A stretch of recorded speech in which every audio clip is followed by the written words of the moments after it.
Olá, bom dia. Essa é a nossa oitava e final aula do nosso curso de Introdução à Data Science com R. Vamos falar sobre classificação. O material do curso está dentro do repositório, na pasta Lesson 8. Vamos abrir esse PDF cujo nome está aí, Data Science R. Cleuton, seção 8 PDF, para acompanhar a aula usando esse material.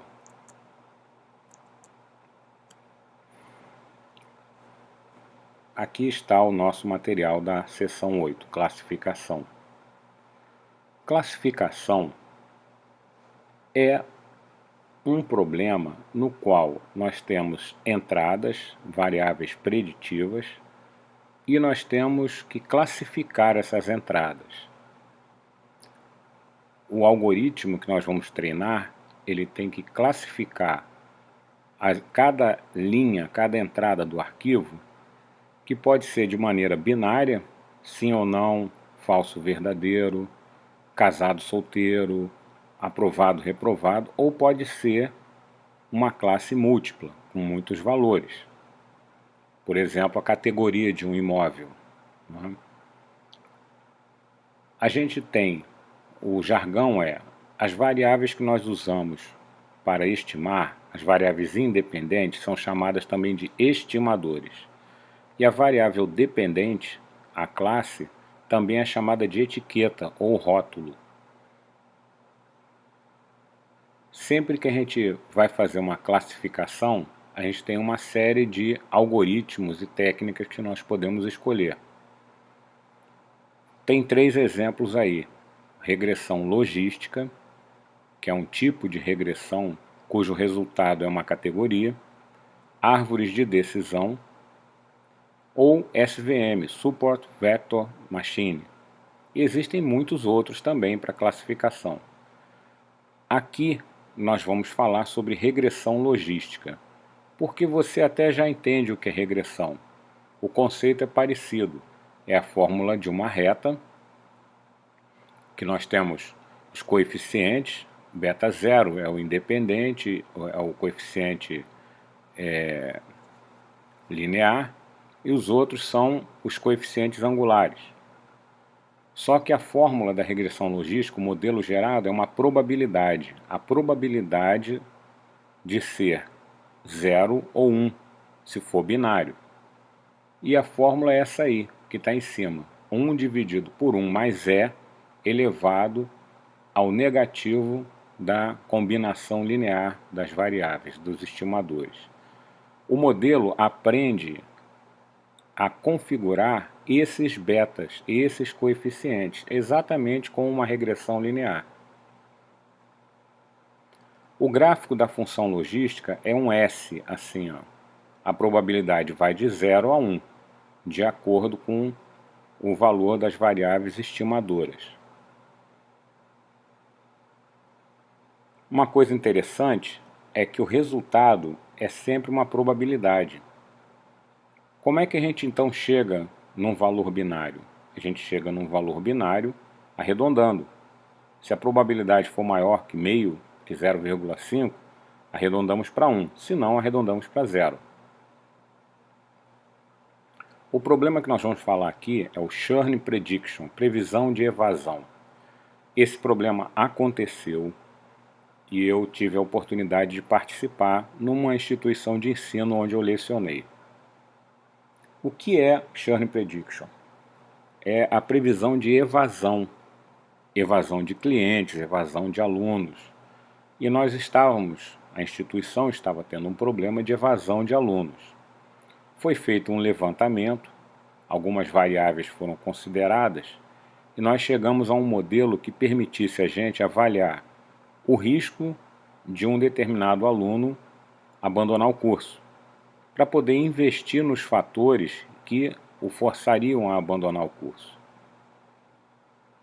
Nós fizemos alguns levantamentos, por exemplo, oferta maior de bolsa de estudo, aula de reforço, trabalhos extraordinários, porque havia muitos alunos que evadiam porque não conseguiam pagar, ou porque estavam sentindo que não estavam aprendendo nada, ou que estavam sendo reprovados em muitas cadeiras.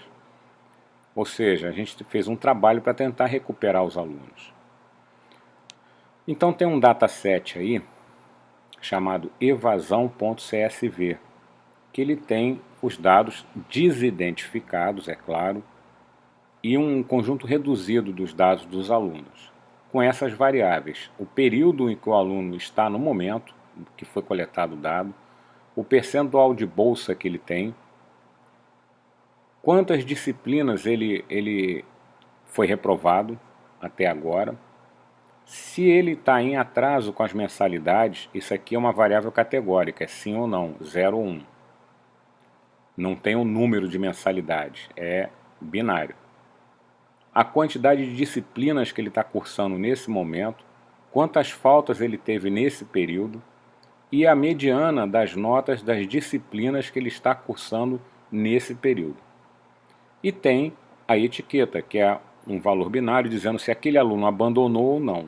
Nós vamos usar essa amostra do passado para treinar o nosso modelo. A primeira coisa que a gente tem que fazer é avaliar os dados. Vamos ver se estão faltando dados, se há problemas de escala, se há problemas de ponto decimal, o que está acontecendo. Então a gente lê o arquivo, imprime o head. Eu posso mostrar para vocês isso aqui, ó, na função em R. Todo o código está aqui, inicial. Vamos voltar lá para o início para a gente dar uma olhada. Aqui está o head do arquivo, parece que está tudo direitinho. A estrutura do arquivo, tá?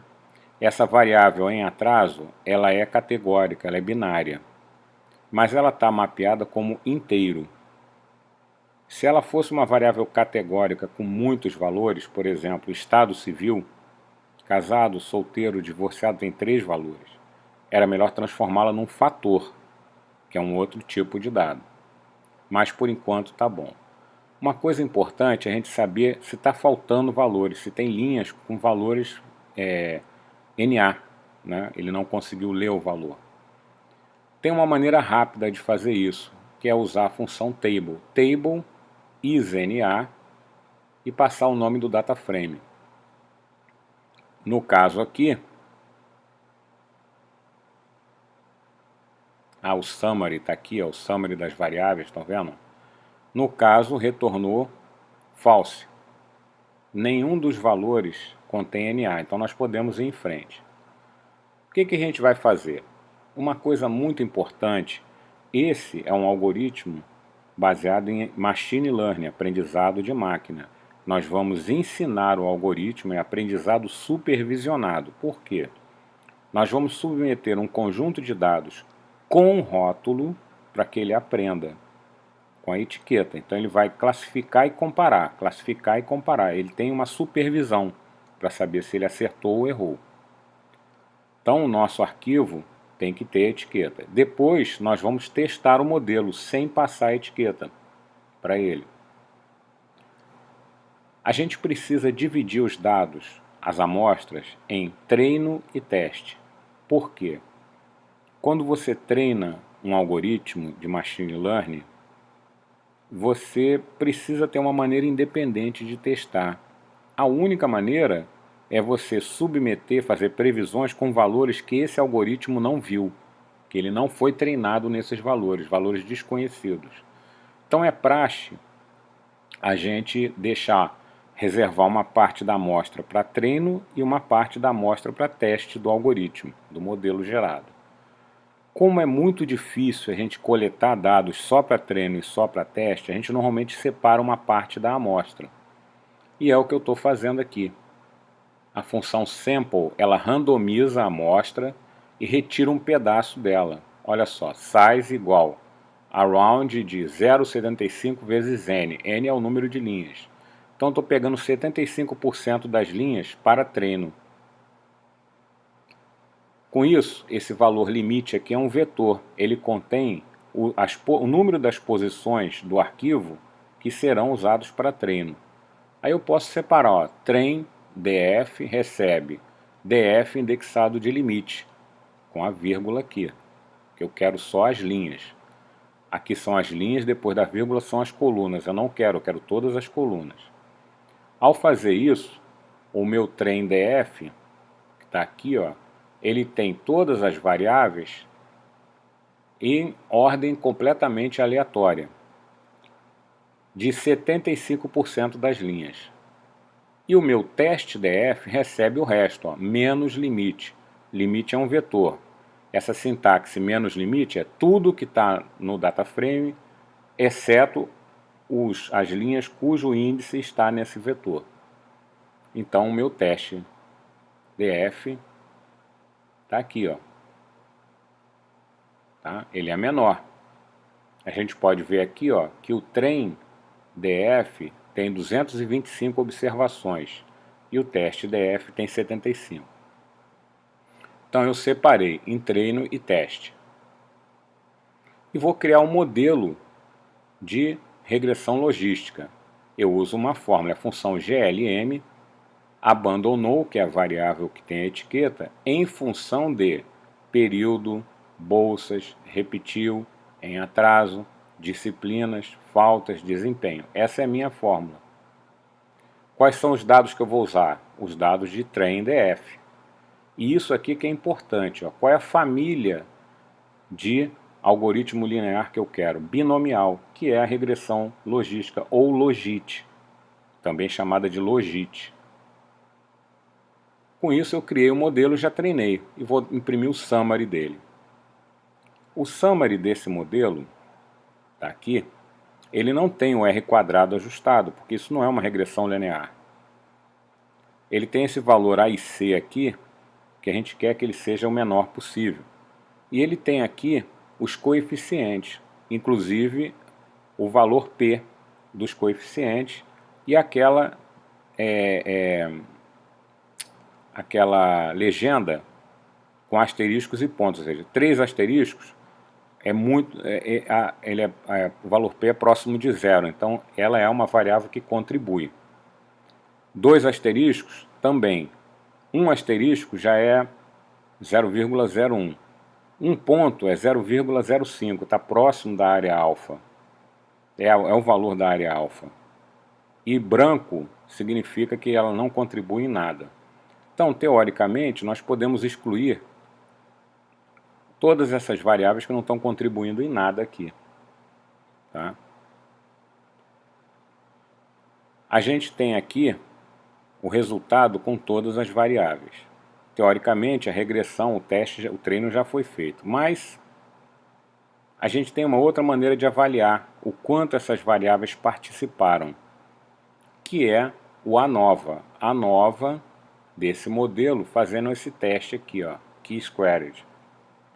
Ele vai dizer para a gente o quanto as nossas variáveis reduziram esse desvio de resíduos aqui, ó. Período, reduziu pouco, caiu de 306 para 304. Bolsa, pouco. Repetiu, esse reduziu muito. Esse conseguiu reduzir muito. Em atraso, nem tanto. Esse disciplinas conseguiu reduzir um pouquinho, não muito.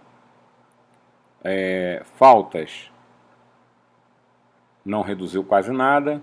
E desempenho reduziu. Então a gente poderia pegar apenas essas variáveis aqui, ó, repetiu e desempenho, e montar o modelo com elas. Por que a gente faria isso? Porque quanto menos variáveis a gente tem, menos dimensões a gente tem. Então eu fiz isso aqui, fiz um teste, ó. Deixei apenas o repetiu e o desempenho. Eu poderia ter deixado disciplinas também. Tá? Aí eu deixo para vocês exercitarem, é muito simples. Criei um segundo modelo. Aqui eu usei a função subset para retirar do dataset de treino, selecionar apenas essas 3 colunas aqui. Criei um segundo modelo só com essas variáveis. E vamos ver como é que ficou o segundo modelo. Está aqui. Os coeficientes são significativos. Até o intercept, que estava com legenda em branco, passou a ter um asterisco, está sendo significativo também. E eu tenho aqui o resultado do ANOVA. Tá? Eles conseguiram reduzir bastante o valor dos resíduos. Agora, como é que eu avalio uma regressão logística? Existem uma série de maneiras da gente fazer. Uma série de maneiras. A melhor maneira, para mim, a mais simples, é eu rodar o teste. Eu rodo a regressão usando o método predict. Tá aqui, ó. Predict. Esse é do segundo modelo. Deixa eu ver do primeiro. Do segundo modelo, tá aqui. O modelo só com as duas variáveis. Passando qual é o dado que eu quero usar e o tipo que eu quero obter. Eu quero a resposta, ou seja, eu quero a probabilidade de 0 a 1. Para isso, eu separo dos dados de teste apenas as 3 colunas que eu criei no segundo modelo, que eu fiz um modelo reduzido. E aí eu tenho que fazer um truque, eu tenho que arredondar os resultados, que eles vão ser calculados aqui, ó, vão retornar aqui, a função predict retorna aqui. Eu tenho que arredondar. Se ele for maior do que 0,5, bota 1, se não, deixa 0. É o que essa função if-else faz aqui. E gera um outro dataset aqui. Bom, como é que eu vou avaliar? A diferença entre o que está na minha previsão e o que está na coluna abandonou. A coluna abandonou do dataset de teste. Sempre que for diferente, eu calculo a média dessas diferenças. Eu tenho o erro médio, o percentual que eu errei. É fácil fazer uma avaliação, é 1 menos o erro médio. E está aqui. Ó, precisão do modelo reduzido, 0,69, ou seja, 69%. A precisão do modelo reduzido. E esses valores podem variar, porque nós estamos usando aqui, ó, a função para separação dos dados, a sample, ela randomiza. Se você quiser manter sempre a mesma coisa, é só usar a função seed para você estabelecer qual é a raiz dos números aleatórios. Eu consegui uma precisão de 70%, ou seja, eu estou acertando 70%. Se eu tentasse apenas ao acaso, a minha precisão seria em torno de 50%. Eu tenho 50% de chance de acertar e 50% de chance de errar. Então eu estou acima dos 50%. Não é eu poderia melhorar isso. Poderia melhorar. Eu testei também com o modelo original, ó. Fiz a mesma coisa com o modelo original. Nesse teste aqui, os dois deram a mesma coisa, a mesma precisão. Como é que eu poderia melhorar isso? Acrescentando as disciplinas. É um exercício que eu vou deixar para vocês. Criem um terceiro modelo reduzido, acrescentando a coluna disciplinas. Vê se melhora. Que a disciplinas reduziu um pouco. Não muito, mas reduziu um pouco. Ela está com um asterisco aqui, ó. Então, de repente, vale a pena investir nela. Tá? Aqui no PDF nós temos o resultado de tudo isso, separação de dados, criando e treinando modelo, etc, etc. Temos tudo isso aqui escrito. Como é que a gente testa o modelo, né? O predict para previsão. O que a gente conseguiu com isso? Nós conseguimos criar um modelo que acertou em mais de 60%, na verdade quase 70% dos casos. Ele erra. Ele está errando, ele está cometendo alguns erros. Poderíamos contabilizar quais são os erros que ele está cometendo mais. Ignorando alunos que teriam abandonado ou considerando como o risco de abandonar de alunos que não teriam abandonado. Nós podemos ver isso e ver como nós poderíamos melhorar o modelo. Mas com essa taxa de precisão aqui, dá para a gente fazer uma medida. Por exemplo, eu posso avaliar os alunos constantemente. E aqueles que estão dentro, apontados como risco de abandonar, eu posso investir. Se o meu modelo tem essas variáveis aqui, ó, repetiu e desempenho, então o desempenho e o fato dele estar repetindo cadeiras pode ser importante. Como é que eu poderia fazer isso? Ofertar as cadeiras que esses alunos estão repetindo, colocar aulas de reforço, não é? Para que os alunos se saiam melhor. Porque o problema aqui não é bolsa de estudo, não é pagamento. Forçar eles a reduzir a quantidade de disciplinas, se eu incluir as disciplinas também, ó, pode ser que forçando o aluno impedindo ele de pegar um monte de disciplinas. O que acontece? Alunos atrasados tendem a querer pegar mais disciplinas do que o normal. Mais do que 8 disciplinas, mais do que 6 disciplinas, especialmente numa faculdade noturna, é muito complicado do aluno conseguir fazer. Então eu posso limitar a quantidade de disciplinas também. Bom, enfim, esse é um belo trabalho de Data Science que foi levado adiante. Na época, nós concluímos uma série de fatores, por exemplo, esse levantamento não foi bem feito. A secretaria que fez o levantamento, eles anotaram os valores errados. Tem muitos valores aqui que a etiqueta está errada, o aluno não abandonou. Tem também problemas de que o aluno não tinha abandonado, ele apenas trancou. Não houve essa diferenciação entre trancar e abandonar. Tem uma série de problemas com esses dados. Mas mesmo assim, ele permitiu fazer um trabalho interessante na instituição de ensino. Isso encerra esse nosso curso de Introdução a Data Science com R. É um curso de introdução.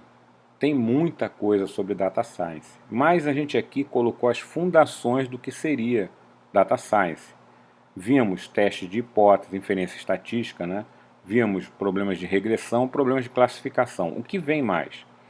Problemas de agrupamento de clientes, aprendizado não supervisionado. Isso é muito interessante. O que mais? Outros algoritmos, árvores de decisão, que eu gosto muito, é muito interessante também. O que mais? Deep Learning, ou seja, usar redes neurais para a gente classificar imagens. Isso são coisas mais avançadas. Mas com esse ferramental básico que você aprendeu aqui, é perfeitamente possível se fazer um bom trabalho de Data Science, compreendendo e até fazer outros cursos. Eu estou publicando 2 livros de Data Science, um em Python, que é o Data Science para programadores, que é mais voltado para programadores, para pessoal de TI. E um livro de Data Science geral com R, que vai pegar esse curso e estendê-lo, levá-lo adiante, aprofundá-lo. Então, mantenham ligados lá no LinkedIn, me sigam, sigam o Bom Programador também, que é o meu blog, e acompanhem para ficarem ligados quando esses livros vão sair. Obrigado e um abraço a todos.